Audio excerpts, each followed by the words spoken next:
Hello, drawing buddies, and welcome back. This week for Horror Month, we're going to draw Leatherface from pencils to inks to colors. So if that sounds like a fun little adventure for you, let's draw.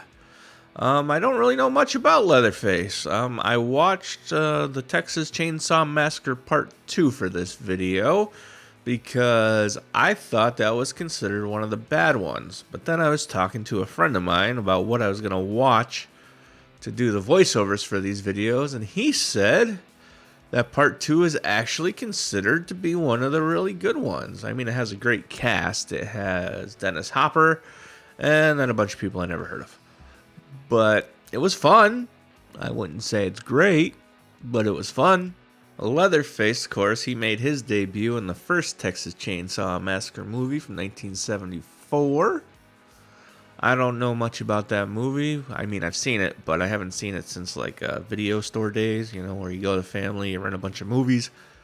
And Uncle Butch would always rent the horror movies, and Texas Chainsaw was definitely one of them, and so was Part 2. But Part 2 stuck in my head because I just remember that a part of the movie was they were making chili out of people, and I thought that was kind of hilarious. I mean, I was like 14 years old, but I still thought it was hilarious. And plus, I love chili. So, chili made out of people. I probably wouldn't eat it because, it's a little gross, but I found it interesting. So, Leatherface was kind of a pain in the neck to draw because you kind of have to have it look like it's Leatherface. He also has to be holding a chainsaw. I sort of just made the chainsaw up. You know, it looks like a chainsaw. So it's a chainsaw.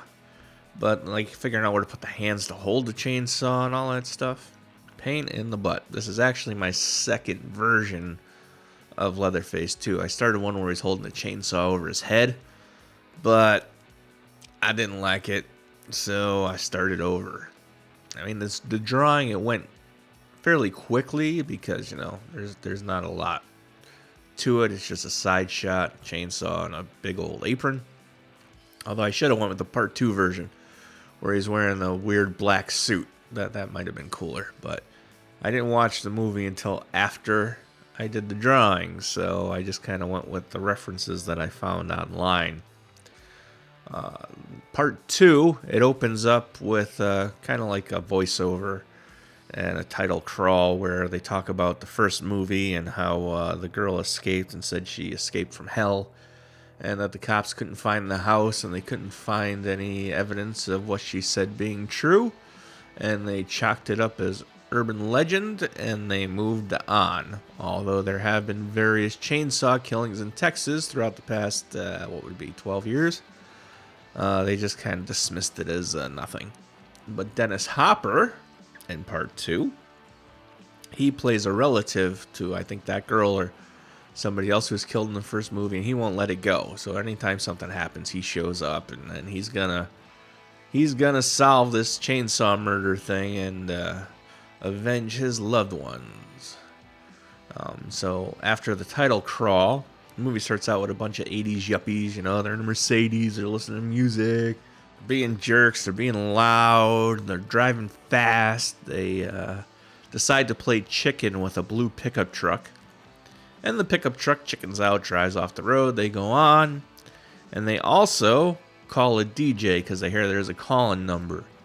And for some reason, the DJ can't hang up. That might have been a thing in 80s radio. I don't remember. I didn't really call radio stations all that much. But they wouldn't hang up, and the radio station, for whatever reason, couldn't hang up on them. And so they just hogged the line and being a jerk and requesting dumb songs. And finally, they figure out how to disconnect them. And then the movie goes on. Oh, the DJ, her name is Stretch. She's pretty much who the movie revolves around. She gets involved with Dennis Hopper and all this stuff. But back to the yuppies. So now it's nighttime. And I guess the yuppies are still close enough to call this radio station. I don't know. They've been driving for hours at this point, but they're still in range of this radio station in Texas. But then again, Texas is a huge state, so I'm sure the radio stations have a lot of range there. Although this is a small little local station, so who the heck knows. But they decide to call the radio station again and be jerks again. But this time, that blue pickup truck shows up again. And they're mad. And all of a sudden, on top, there's like this creepy, leathery looking guy coming at them with a chainsaw. But it's not Leatherface. It's something else. Like it's a full body costume in front of Leatherface. It's kind of weird. And I'm not sure why they did that. But that starts hacking into the car and attacking the yuppies. And the whole time they're on the radio, and the radio station's recording this. And they're trying to get them off the line. But, you know, you could hear the chainsaw, and you could hear the car, and you could hear them panicking. And eventually, the other guy in the car has a gun. He's got these weird glasses with eyes on him and whatnot. And he shoots at the Leatherface thing and shoots the head off the costume. So now you can see Leatherface. And Leatherface is chopping into the Mercedes. And he's cutting up the car. And it's a convertible. He's cutting up the top. He's trying to cut the people up while the truck's driving next to it. And finally, you see a shot with the guy with the gun starts panicking. You look, and his friend, they chop part of his head off, and there's blood gushing everywhere. And, you know, finally the car crashes, and it cuts off on the radio. And the yuppies are gone, and that's the end of that. And then it cuts to Dennis Hopper finally. We finally see Dennis Hopper, who's way too good for this movie, by the way. But he hams it up, and he plays it right, and he's kind of ridiculous. So he's there because, you know, the Texas Chainsaw thing, and he wants to solve the family murder.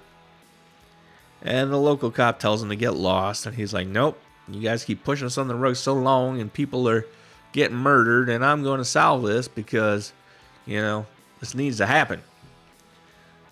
So they just like, whatever. They let him look at the crime scene, and he leaves. And he somehow talks the detective cop guy into putting an ad in the paper looking for leads on what happened to this car and all that other fun stuff. So Stretch, our favorite DJ, she shows up at Dennis Hopper's hotel with a tape saying, listen, I got this on tape. You're going to want to hear this. And he's just dismissive and blows her off. And she's like, what, you're looking for clues and you don't want to listen to me? And he's like, whatever, take off. And she does. And but then later on, for whatever reason, Dennis Hopper shows up at the radio station, and he says he wants her to play the tape on the radio. And she does. And that's a problem, because then Leatherface and Chop Top, he's a character. He's a Vietnam vet with a metal plate in his head, and he's freaking insane. And they show up at the radio station because, you know, they want that tape. They don't want that evidence getting out. Oh, I forgot. Back at the thing with Dennis Hopper and Stretch, she's also interviewing people for a chili contest. And that's where they mention the chili, where the grandfather or the father, I think it's the father, and he's accepting his award for the best chili contest. And they're like, what's your secret? How do you always win these contests? Why is your chili so good? And he just says, it's in the meat. You got to know the quality of the meat. You got to eat the meat. And as you can see, we're done with the pencils for Leatherface. And now we're moving on to the inks. Of course, I do my pencils really rough and scratchy, and I do most of the detail in the inks. I'd be a nightmare for some inker to ink. They'd kill me. They'd send it back. But anyway, so he's like, it's in the meat. You got to know the good quality meat. Nothing special about it, just the meat. Because basically he's making chili out of people. And that's one of the parts I remember from being a kid. Okay, so back to where I was before I noticed that the inking was beginning. Chop Top's at the radio station, pretending to be a crazy fan. And Stretch is just trying to get him out of there. So she's like, whatever, I'll give you a tour. But the tour ends at the exit sign. So she's showing him around. She's all nervous. And they get to the exit sign. She's like, you can leave now. And he's just talking and talking and talking. And he's like, what is this room? And she's like, that's the record vault. And as she says that, Leatherface busts through, and he goes to chop at Stretch, but she gets out of the way, and Leatherface actually hits Chop Top.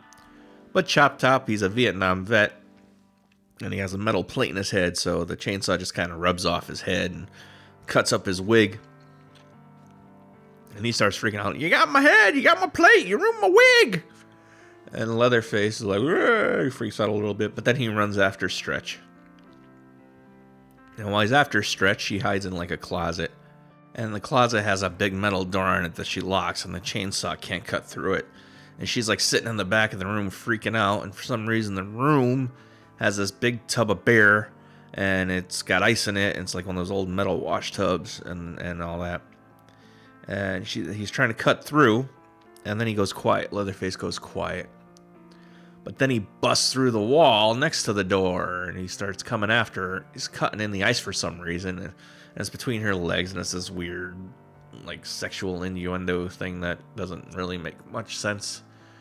But Leatherface kind of looks at her, and, you know, he's Leatherface. He's this big, ugly dude who's been living with his brother and his father in the middle of nowhere, Texas, and I don't think he's ever actually seen a decent looking woman before that he hasn't murdered. So he sort of falls for a Stretch, and he pretends to kill her, but doesn't. And Chop Top, is like, is it done? Did you get her? Did you get her? And he's like, saying, you know, yeah, he did, but, you know, he didn't. He let her go. So Chop Top steals a bunch of records, and then they leave. And she's waiting for Dennis Hopper, but he doesn't show up because he used her as bait. That's the thing. He wanted to find them, so he figured if she played on the radio, they'd come after her, and he was right. So he used her as bait. So she's like, I ain't letting him get away with this. So she gets in her Jeep, and she chases him down. And she follows them home. And she goes to it's kind of like a compound. It's freaking huge. They had a lot of land. I don't remember if it was like an amusement park or something. But anyway, so she follows him. And, of course, they try killing her again. But she kind of gets away, and Dennis Hopper shows up. He's like, it's me, it's me, it's me. Oh, yeah, she wasn't running from them. She was running from Dennis Hopper because he was following her. And he gets out the car. It's like, it's me. I'm sorry. I had to use you as bait to find this place. And she's like, what the? And then she falls through the floor. And she falls in this big tunnel, and Dennis Hopper tries to help her, but he really can't because, you know, he like sticks a stick in to catch her, but it turns out it's an arm, but she falls through. And so Dennis Hopper, he finds another way in. And before this, he went to a pawn shop and he bought a bunch of chainsaws. Don't know why. He thought that would be a good weapon, but I guess, you know, he figured they're killing with chainsaws. He's going to fight them with chainsaws. So he has like chainsaws on either hip. He has one on his back. And he finds another way in, so he busts out a chainsaw, he starts cutting it up, and he starts freaking out. I ain't gonna let this pass, I'm tearing this whole place down. And he just starts running through with the chainsaw and cutting all the beams so that this collapses, because they live in like an underground, I guess an old mine or something. So he's freaking out and cutting it down, and pieces of tunnel are falling down, and poor Stretch, she gets caught by Leatherface again, while Leatherface is cutting up her friend, the guy who worked at the radio station with her.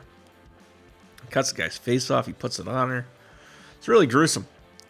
And she's all handcuffed and stuff.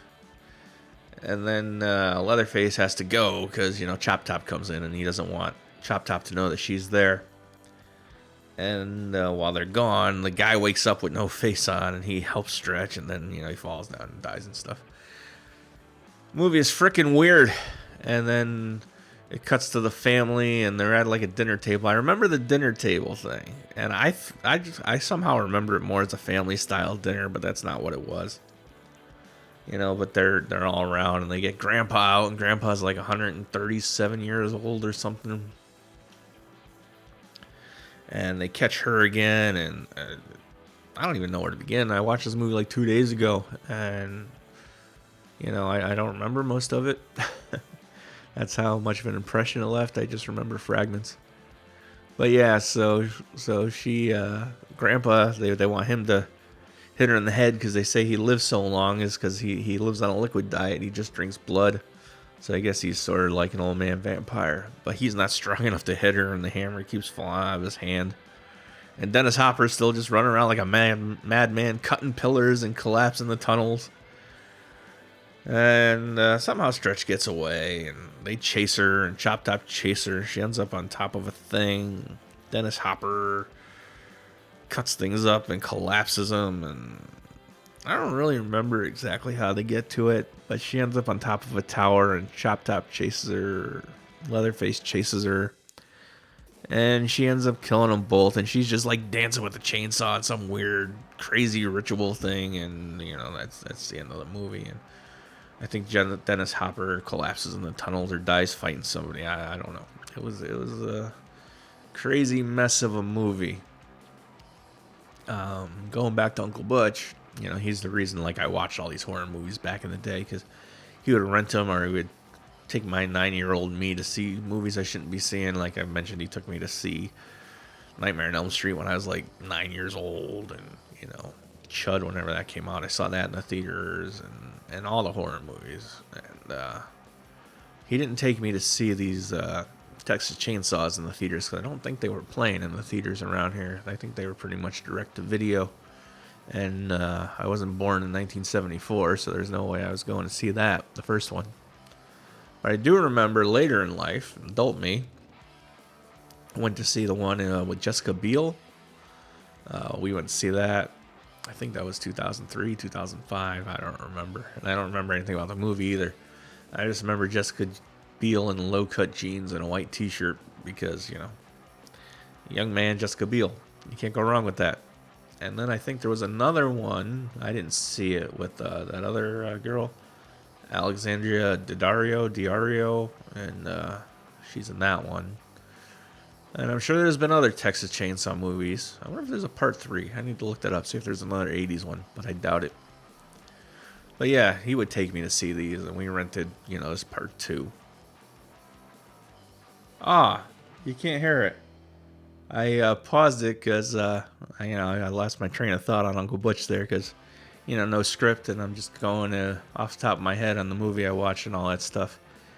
And I hear what sounds like a freaking chainsaw in the background. Like I've had the puppy problem, I've had the roosters, the dirt bikes, and I stopped talking about Butch, and all I hear is, Rrr. It's like, is there a freaking Texas Chainsaw guy coming to kill me? Oh, that was weird. I was hoping that I could record some of it, but as soon as I push record, they stop using it. But if it pops up again, I'm just going to let it go, because I thought that was a little bit ironic. I don't know if that's the right use of the word, but I thought it was funny. And sadly, I did not get murdered by a chainsaw man, so you still have to listen to me talk. Although figuring out where to position the chainsaw so he could hold it was kind of a pain. So I just kind of drew the box with the one hand holding it, and then the bar, and I just figured out. I drew the hand, and then I figured out where to put the bar. And it worked out. But right now, we are done with the inks, and now we're on to the colors. This is going by pretty quick, but I also kind of rushed my way through the movie part of this presentation. Basically because I forgot how the end worked, and I just kind of paraphrased the whole thing. So, was it a good movie? Not really. Was it fun? Yeah, I said that earlier. Was it as good as Friday the 13th, Part 6 and 7? I don't think so. Those movies are a little more polished, or a little more Hollywood. And the Texas Chainsaw was a little more rough around the edges. But Dennis Hopper, he was great. For just because you never... Well, you do see him. He does crazy things like that. But I don't know, maybe he's related to the director, because I think the director's name is Toby Hopper. I should have looked that up. Pause. Okay, a quick Google search later, and Dennis Hopper is not related to Toby Hopper. So I guess that's not why Dennis Hopper was in the movie. Maybe he just needed a gig, and or he knew somebody. And sometimes they do that. Actors will just be in a movie because they think it's interesting. Like, what the heck was that? Kung Fury. Did you see that? It's like this internet movie, and it's 80s, and it's freaking stupid, and David Hasselhoff, and it's all green screen, and they did a trailer for part 2, but it was more like 10 minutes long, so I guess it'd be more of a preview. And this is like low budget internet stuff. But then I'm watching this thing, because a friend sent me the link, and out of nowhere, the dude's new partner and villain of the movie is freaking, what's that guy's name? Michael Fassbender. And I'm like, what the heck is he doing in a movie like this? So I think he just thought the first one was funny and met the guy, and he's like, you should be in my movie. And he's like, yeah, whatever, I'll do it. Why not? And so he's in this like no budget internet 10-minute trailer, which is hilarious. I don't know, this doesn't relate to Texas Chainsaw, but I'm going to talk about it anyway. You know, because basically they end up going in the past to fight Nazis and dinosaurs. And yes, it's okay to punch a Nazi. I will never agree that you can't punch a Nazi. Sorry. I had this conversation with a friend of mine who's a vegetarian. He's like, you can't just punch people. I'm like, you can punch Nazis. But somehow it's not okay to punch Nazis now. But anyway, I'm tangenting. And so, yeah, it's just it's a weird thing with, you know, big celebrities being in weird small movies. And I guess this would qualify Dennis Hopper and Texas Chainsaw Massacre Part 2. I should probably take these things and sort of turn them into movie reviews, because that might be an interesting take on this whole messy voiceover thing that I do, and I have no idea how to make it any neater without writing scripts, and then it'll just get sterile and bland. So yeah, let me know if you like these to be more movie reviews than more summaries. Although, I don't really know how to do a movie review. They're all subjective, and you know, certain things aren't my thing. But I usually draw things that I like, so that wouldn't really be a good idea for a review, because of course I'm gonna like it. I also realized that not this week, but next week, yes, I really do have this planned out for real, so I know what next week's video is actually gonna be. It's gonna be Power from Chainsaw Man, so we got 2 chainsaw related videos in a row. Who'd have thunk that would ever actually be a thing? Because the Chainsaw Man movie's coming out, and I'll be going to see that with my movie buddy. I have drawing buddies, movie buddies. I have buddies for everything. Concert buddies. I went to see Jeff Tate from Queensryche. Any 80s metal fans from the day.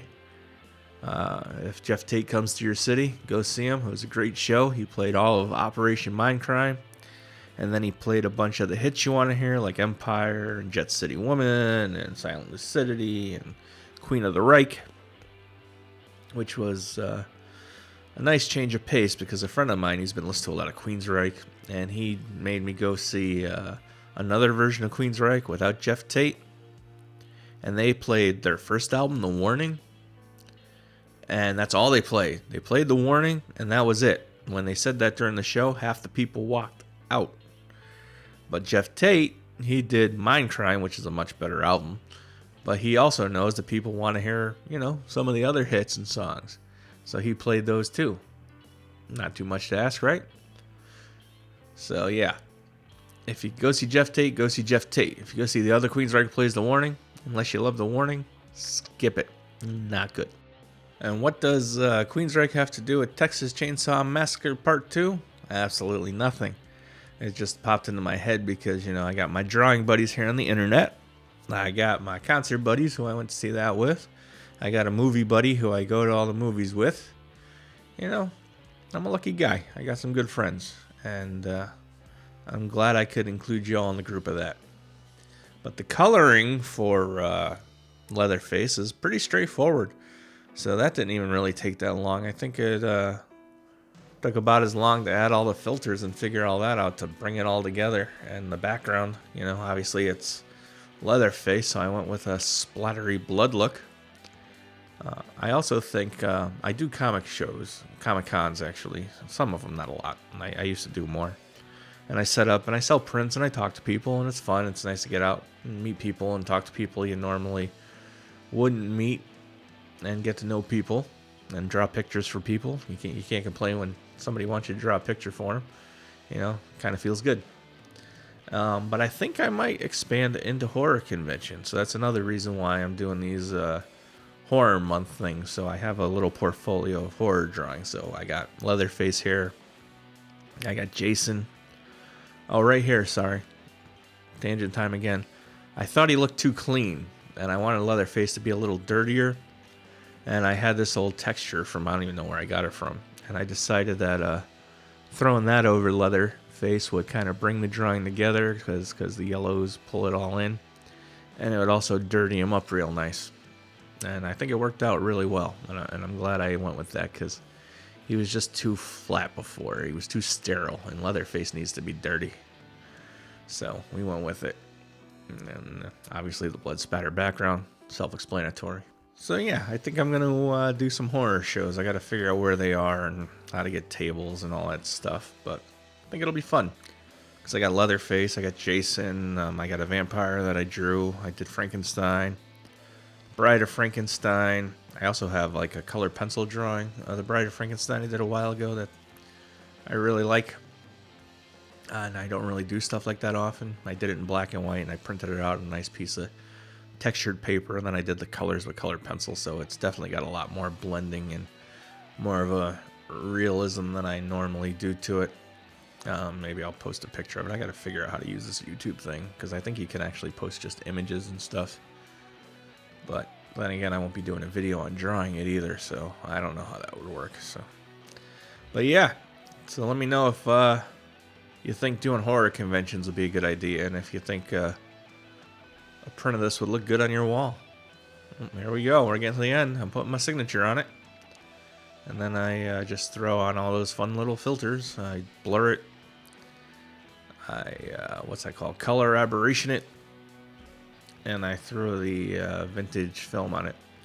So yeah, Texas Chainsaw Massacre 2. I was told that Chop Top was the big character that everybody liked. But I liked Leatherface because he was kind of tragic. He kind of didn't want to be doing what he was doing. But, you know, the family forced him to, so he felt obligated to. And, you know, sometimes that sucks. You do things because your family wants you to, and you don't really want to do it, or your friends want you to do it, and you don't really want to do it. And you kind of give in to the peer pressure, and that's kind of what happened with Leatherface in this movie. He was sort of just as much a victim as everybody else, except he was murdering people with chainsaws, so you can't have too much sympathy for the guy. But you can have enough. Okay, all my horror fans out there, let me know what you thought of Texas Chainsaw Massacre Part 2 if you've seen it. And if you didn't, give it a watch. It's not horrible. And again, let me know. But now we are done with Leatherface and another week. So thanks for stopping by and hanging out this long. Like, subscribe, and all that fun stuff. Draw something, you know. And I will see you all next week.